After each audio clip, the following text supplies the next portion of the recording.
Imagine a business so extraordinarily wealthy that if you combined the market values of Apple, Microsoft, Amazon, and Saudi Aramco together, you still wouldn't match its worth. This isn't science fiction or some futuristic projection. This company actually existed, and remarkably, it's still operating today in a different form.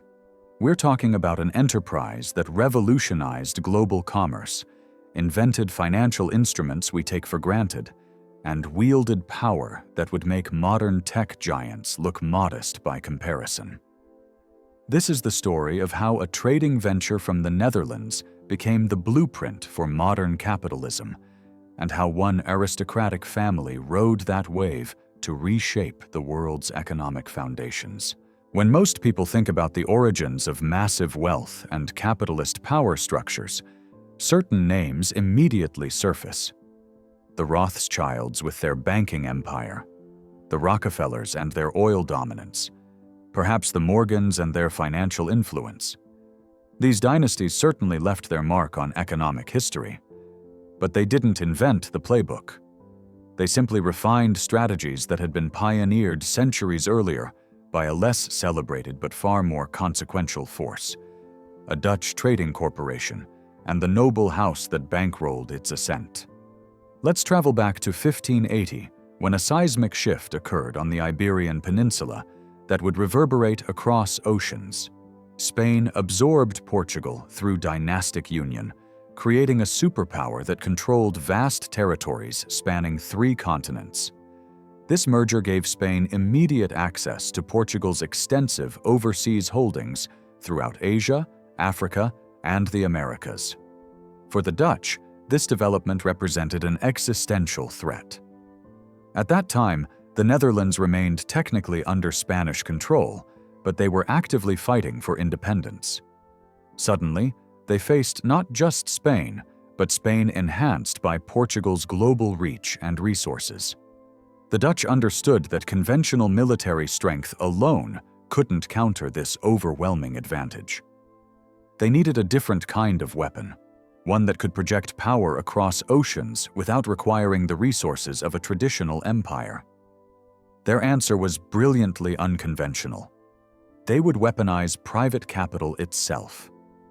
In 1602, 7 competing Dutch trading ventures merged into a single entity that would become known to history as the VOC, the Verenigde Oostindische Compagnie, or in English, the Dutch East India Company. The name reflected both its Dutch origins and its primary trading focus on the East Indies, the European term for the archipelago encompassing modern Indonesia, Malaysia, and surrounding regions. On the surface, this might appear to be just another merchant enterprise. But beneath that conventional exterior lay something revolutionary. This company operated its own armed vessels, maintained private military forces, and constructed fortifications across multiple continents. But the truly radical innovation wasn't its military capabilities. It was the financial structure that funded them. For the first time in history, ordinary citizens could purchase ownership stakes in an imperial venture and share in its profits.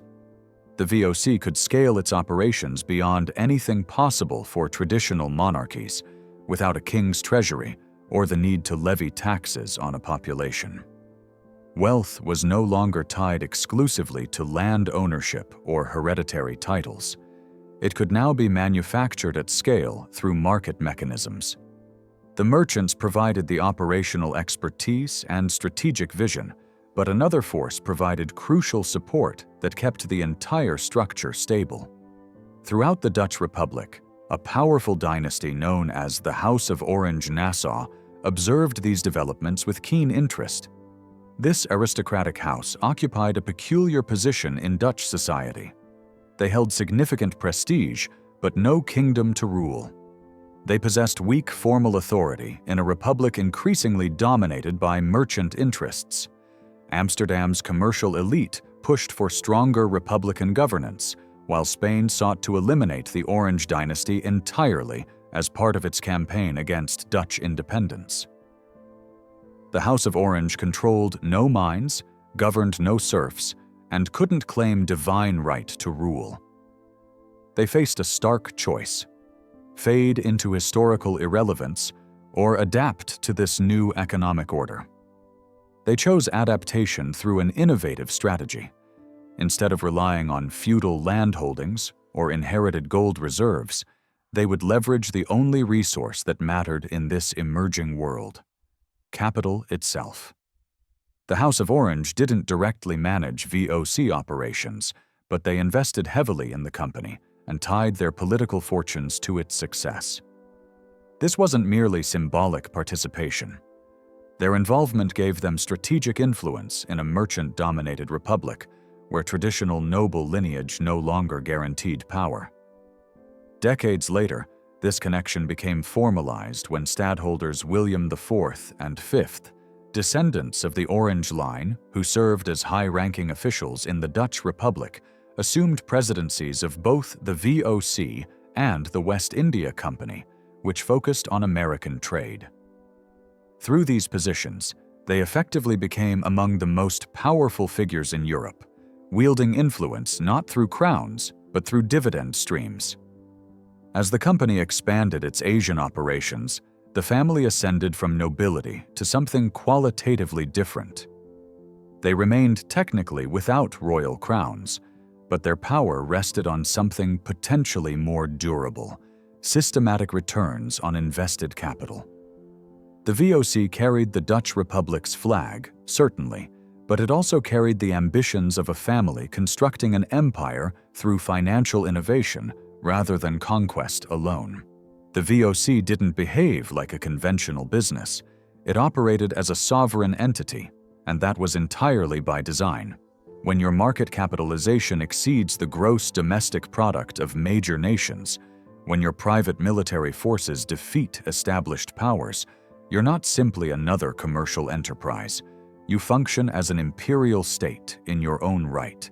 At its zenith, the Dutch East India Company achieved a valuation exceeding $7.9 trillion in current money. To put that in perspective, Nvidia, currently the world's most valuable company, is worth roughly half that amount. During the company's golden era, from the early 17th century through the mid-18th century, over 1 million people departed the Netherlands bound for Asia. They boarded fleets of specialized cargo vessels called East Indiamen that symbolized Dutch commercial ambition. These weren't explorers seeking adventure or settlers chasing dreams of new lives. They were employees of a mega corporation.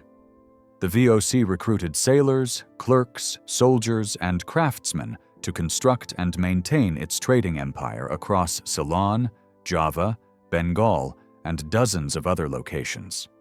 This workforce operated VOC ports, guarded warehouses, negotiated with local rulers, and enforced Dutch interests through military force when necessary. Behind the company's extraordinary profits stood a massive human engine: 1 million lives sailing across oceans in service of the world's most powerful trading enterprise. This unprecedented scale didn't emerge from nowhere. The VOC's success rested on 3 interconnected pillars. First, an extraordinarily powerful state charter that granted far more than typical trading privileges. Second, Amsterdam's financial elite who provided capital and expertise. Third, the strategic backing of the House of Orange, whose political influence smoothed the company's operations. The charter functioned less like a business license and more like a royal mandate granting sovereignty. It provided complete control over Dutch trade throughout Asia, but its powers extended far beyond commerce. The company could negotiate and sign international treaties, raise standing armies, capture territories, and govern entire colonial possessions. Every action carried the weight of a sovereign flag, even though the authority emanated from a corporate boardroom rather than a royal palace. With nearly 150 merchant vessels, approximately 50,000 employees, and a private military force of 10,000 soldiers, the VOC didn't operate from the sidelines. It moved with the confidence of a nation-state that happened to generate profits. From the Persian Gulf to Japan, the company left its mark across the map. Nowhere was its dominance more profound than in the East Indies, the epicenter of its ambitions. In 1610, the VOC secured permission to construct a trading post near the Kiliwang River. By 1619, they had captured the settlement known as Jayakarta and renamed it Batavia, invoking the ancient Latin name for the Netherlands. This represented far more than a simple name change. Batavia became the gravitational center of VOC operations throughout Asia, which explains why Dutch influence remains visible throughout modern Indonesia in food, language, cultural practices, and architecture. Dutch governors administered the region from this hub for 3 centuries. Surrounding kingdoms and chiefdoms aligned their policies with VOC interests or faced consequences. Operations at this scale required more than bold vision and military capability. They required enormous amounts of capital deployed consistently over time. Rather than depending on monarchs for funding or relying on short-term loans, the VOC created something unprecedented: a system allowing ordinary citizens to purchase ownership stakes in the company and maintain those investments indefinitely. This innovation marked where the VOC's reinvention of power truly began to reshape the world. In August 1602, the Dutch East India Company opened itself to public investment. For the first time in human history, a corporation offered its future to ordinary people through what we now recognize as the world's first initial public offering. Planning had begun earlier when the company signed its comprehensive charter in March, and when shares became available, capital flooded in. Behind the VOC's success stood the same elite families who quietly controlled Dutch cities and ensured money flowed like clockwork through Amsterdam's markets and banking houses. This raises an intriguing question. What force could convince competing powerful families to set aside their rivalries and collaborate towards a common goal? The answer returns us to the House of Orange Nassau. They certainly supported this transformation, but they also depended on it desperately. Domestically, political conditions remained unstable. Amsterdam's merchant class aggressively pushed for tighter Republican control, and the House of Orange occupied a strange liminal position. They held the title of stadtholder with royal ambitions, but no actual throne. Internationally, matters were even more precarious. Habsburg Spain, the dominant Catholic superpower, still regarded Dutch independence as criminal rebellion deserving punishment. In this environment, feudalism offered no solutions whatsoever. The House of Orange controlled no serfs, operated no silver mines, and couldn't claim divine authority. But they had recognized something profound. They could rule through markets rather than crowns. This represented revolutionary thinking for the era. They set about creating an entirely new power base beyond land and precious metals, one built on financial institutions that made risk calculable and tradable. At the core sat permanent shares. For the first time, ownership in a global enterprise could be transferred freely between parties. This gave birth to the world's first secondary market, the Amsterdam Stock Exchange. The innovations accelerated from there. Traders didn't simply buy shares. They began betting on future prices, creating markets for speculation and arbitrage. They developed hedging strategies. Essentially, they pioneered all the tools Wall Street would later refine and expand. Behind the markets and mathematical models, another force drove the system: fundamental human psychology, specifically the fear of missing out. VOC shares became one of history's first major cases of speculative mania. From an initial index value of 100 in 1602, VOC shares climbed to roughly 1,000 by the 1720s, reflecting a tenfold increase that made early investors extraordinarily wealthy. With that dramatic rise came something unprecedented: investor protection through limited liability. Building a global empire on public funds carried obvious risks. What happened when ships sank or trade routes collapsed? The Dutch answered these fears with a legal innovation that transformed investing forever. Shareholders enjoyed limited liability protection. If a vessel sank or a trade venture failed, investors lost only their initial investment. Their personal property, family homes, and other assets remained protected. Suddenly, people felt far more comfortable investing in risky ventures. This concept of separating personal assets from business liabilities remains fundamental to modern commerce.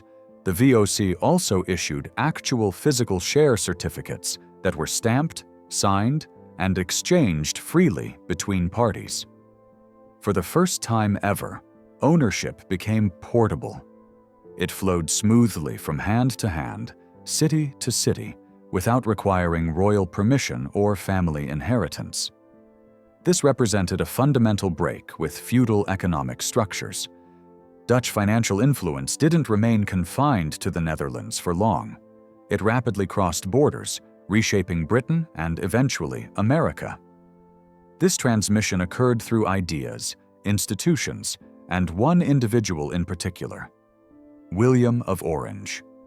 Born into the House of Orange Nassau, William held the Prince of Orange title from birth, giving him status within the Dutch Republic.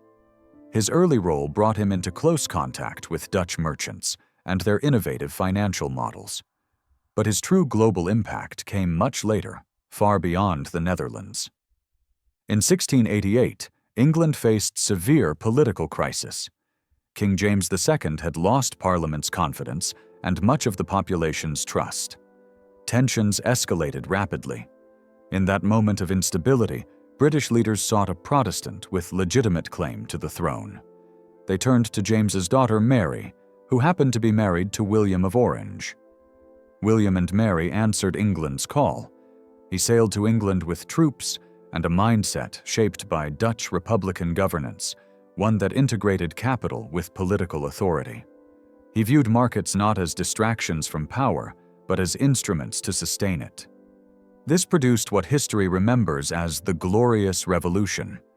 William and Mary assumed the English throne in a rare joint monarchy.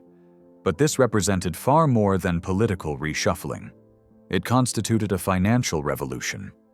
During William's reign, England established the Bank of England, created systems of public credit, introduced government bonds, and began funding wars through capital markets. These were Dutch innovations now encoded in British law. The story stretches back further.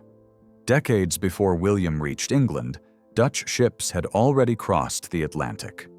In 1609, a vessel sailing under VOC direction reached the harbor we now call New York City. A few years later, in 1624, the Dutch West India Company founded New Amsterdam at Manhattan's southern tip. Initially, it appeared to be merely another trading outpost. But its organizational layout revealed something different. Orderly streets, sophisticated trade networks, diverse communities. The Dutch were transforming the island into something rare, a commercial outpost evolving toward becoming the New World's financial center. Amsterdam's influence appeared in how credit flowed, how contracts were honored, and how global trade linked this small settlement to markets abroad. When the British seized control in 1664 and renamed it New York, they didn't erase the Dutch foundation. They preserved much of the Dutch structure, the legal systems, financial practices, and commercial customs, because these systems functioned effectively. These frameworks blended into British practice and quietly endured. Meanwhile, back in Europe, another shift unfolded. During the 17th century, Amsterdam and London possessed very different financial personalities. Amsterdam favored banks and public credit. London leaned toward speculation and dynamic markets. By the 18th century, these two cities' financial elites began working in synchronization. Amsterdam's bank-oriented finance cooperated closely with London's market-oriented system. Together, they created a new form of economic dominance. Dutch reliability in deposits and clearing merged with British innovation in securities and trading. This blend didn't remain confined to Europe. Through shared colonial connections, particularly the Dutch origins of New Amsterdam and subsequent British control, these financial concepts traveled westward. New York inherited legal structures, credit customs, and institutional habits from both Amsterdam and London. That shared DNA quietly established the groundwork. Over time, those foundations helped transform a port town into a financial powerhouse, but not overnight. The transformation occurred through decades of accumulated history. New York absorbed the tools that once made European financial centers thrive and eventually constructed its own version. This synthesis fueled both empires and established the framework for international finance as we understand it today. Dutch financial systems left visible impacts everywhere. From VOC charter ports to New York City's early street layouts, from the London Stock Exchange to parliamentary financial reforms, Dutch finance helped write the blueprint for modern global commerce. Long after the VOC's final voyage, its methods continued resonating in boardrooms, banking regulations, and stock markets worldwide. The VOC was undeniably revolutionary. It transformed trade, corporate finance, and state power permanently. But even giants have limitations. By the late 18th century, cracks began appearing. The company that once ruled the seas started sinking under the weight of its own ambitions. Power had scaled rapidly, but oversight failed to keep pace, and corruption gradually infiltrated the system.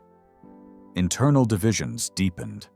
Rising military costs combined with intensifying competition from Britain and France meant the VOC found itself besieged from all directions.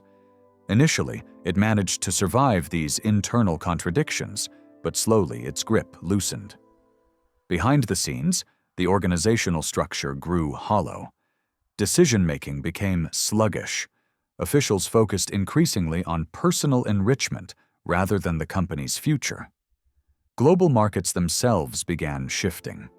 They grew less tolerant of monopolistic practices and more open to faster, more flexible competitors. By 1795, the VOC was no longer dominant. The Dutch government intervened to nationalize the failing company.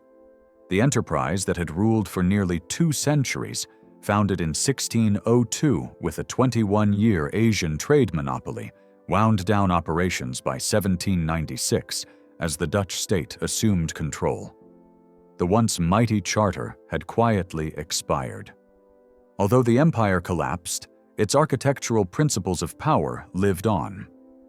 Instead of vanishing, the VOC's innovations transformed into modern finance, legal structures, and multinational corporate models we still depend on today. Nowhere is that legacy more visible than in the modern Netherlands. Today, the Netherlands is no longer a seafaring empire, but it functions as a financial empire. Its influence pervades boardrooms, international treaties, and offshore financial structures. The statistics are remarkable. The Netherlands consistently ranks among the world's most competitive industrial economies. It serves as a magnet for global capital, attracting business from every continent, particularly from the United States. It ranks exceptionally high in foreign direct investment flows, with over $4.3 trillion flowing inward and $5.2 trillion outward. Dutch holdings abroad now exceed $3.5 trillion, an astonishing footprint for a nation with fewer people than California. Behind this enormous network of capital, one family still casts a long shadow: the House of Orange Nassau. They continue to reign. The crown may be ceremonial, but their connections carry real weight. From defense to energy to corporate governance, the royal family remains deeply interwoven with Dutch industry.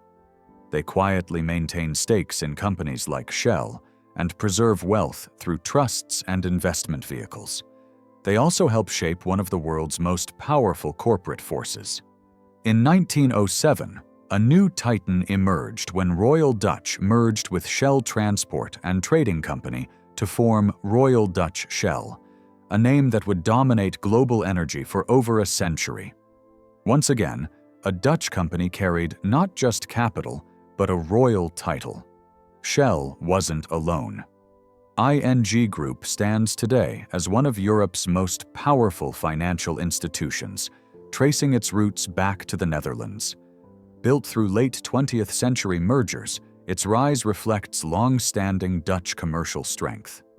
With operations spanning continents, it still relies on Dutch corporate architecture and legal protections that echo VOC-era foundations. Without the VOC and its long influence, both the Netherlands and the global economy would look fundamentally different today. The merchants and financiers tied to the VOC have descendants now holding stakes in modern corporate giants. Some sit quietly on boards. Others shape policy through foundations and capital networks. Their surnames rarely make headlines, but their blueprints appear everywhere, from petroleum to banking to global logistics. When we think of capitalism, we often focus on names like the Rothschilds, Rockefellers, and J.P. Morgan. These names dominate discussions. But those figures didn't invent the capitalist model. They replicated and refined it. Long before them stood the House of Orange and the Dutch merchants who engineered the system, constructing a framework where warfare, trade, and finance moved together seamlessly. This narrative has focused heavily on financial innovations and contributions, but it's crucial to acknowledge the atrocities committed during the VOC's expansion, particularly throughout Asia. This includes massacres, violence against indigenous populations, and systematic exploitation of resources and people. The Banda Islands massacre nearly exterminated the indigenous population. Thousands died, survivors were enslaved, and the company replaced locals with Dutch settlers. The Amboina massacre saw the VOC execute English and Japanese traders on accusations of plotting against Dutch interests. The Batavia massacre resulted in thousands of Chinese civilian deaths in what is now Jakarta. These represent merely a few examples among many. The company was also heavily invested in forced labor systems. They established comprehensive systems of coerced cultivation, particularly in spice-producing regions where indigenous populations were compelled to grow crops exclusively for company benefit. This led to widespread suffering and deprivation among local communities. The VOC frequently employed violence to suppress resistance, maintain control over trade routes, and secure resources.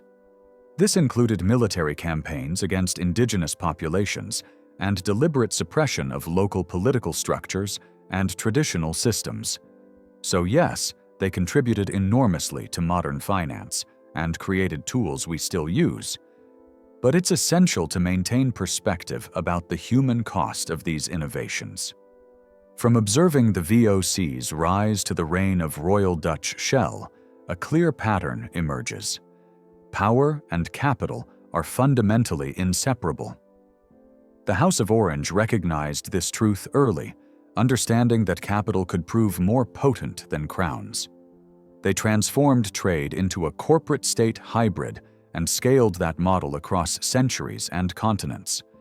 They left a legacy that defines how the world manages money today. The Netherlands may no longer rule the seas, but Dutch capital now moves across borders with more influence than fleets ever could. This brings us to a question that remains urgently relevant today.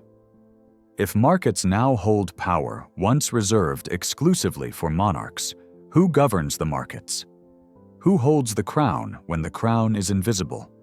The answer matters more than ever as we navigate a world where corporate entities sometimes wield power rivaling nation-states, where financial networks span the globe instantly, and where the line between economic and political authority grows increasingly blurred.